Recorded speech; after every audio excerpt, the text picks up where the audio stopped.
Nous sommes dans le 18e arrondissement de Paris, dans une des maisons de la rue Cavé. Bienvenue dans l'Empire Guisset. Devant nous, une véritable fourmilière s'active. Il y a Lucie, l'administratrice, Avril et Amandine, les designers, Emmanuel, l'architecte, et à la tête de cette sympathique agence, Constance Guisset.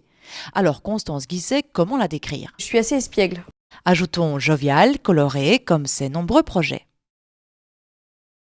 On est en train de travailler sur des bijoux. On est en train de travailler sur une scénographie d'exposition pour les arts décoratifs. Avec Jérémy, on travaille sur une machine. C'est pour une exposition au musée du Quai Branly. C'est une salle entière et donc on a des vitrines comme ça.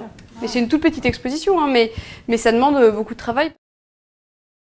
J'estimais environ 30-40 projets. En fait, on s'est rendu compte qu'on en avait 60. Le dernier né, le voici, Cumulus, un diffuseur d'huiles essentielles édité par Nature et Découverte.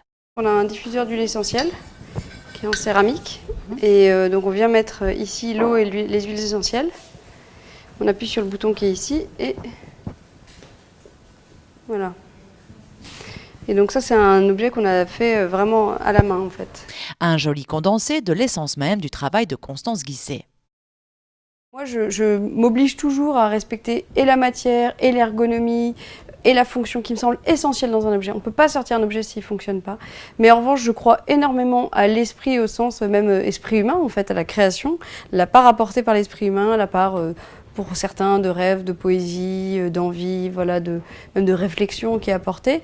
Et du coup, j'essaie toujours de mettre ça en plus dans l'objet. Moi, ce que je dis, c'est on n'a pas besoin de savoir ce qu'il y a à l'intérieur. On n'a pas besoin de savoir que c'est technique, que c'est une machine, que ça tourne, etc. On a juste besoin d'avoir cette idée de la vapeur qui va sortir. Et donc, l'idée de la vapeur qui sort, c'est un nuage.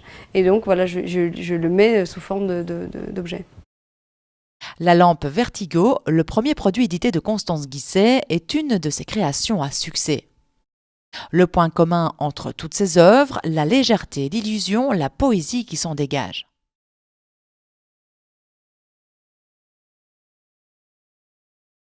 8 années après avoir lancé son entreprise, la Parisienne fait partie des 10 figures montantes du design français.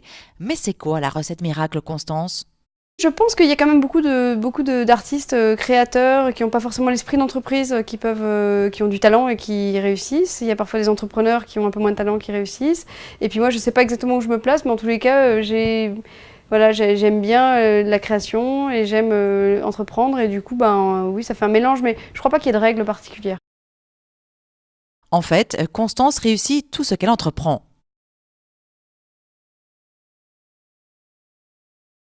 J'ai fait d'autres études avant de devenir designer, donc j'ai fait une école de commerce et puis j'ai fait Sciences Po. J'ai travaillé aussi chez les Bouroulec, donc les frères Bouroulec qui sont des designers, comme administratrice, donc j'ai géré aussi un peu l'agence.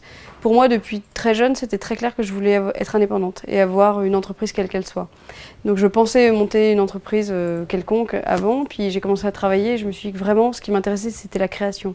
Et en parallèle de mes études, j'ai toujours fait de la création. J'ai fait du bricolage, je dessinais, je faisais de la calligraphie, de la sculpture, des tas de choses. Et c'est au moment où j'ai commencé à travailler que j'ai réalisé que je voulais plus du tout ne faire que ce qui était en périphérie, mais faire vraiment la création. Et ce n'est pas tout, en plus des nombreux prix reçus, notre designer a été championne de handball. Un esprit sain dans un corps sain mêlé à un brin de fantaisie, les yeux dans les étoiles, les pieds sur terre, le juste équilibre de Constance Guisset qui nous transporte hors du quotidien.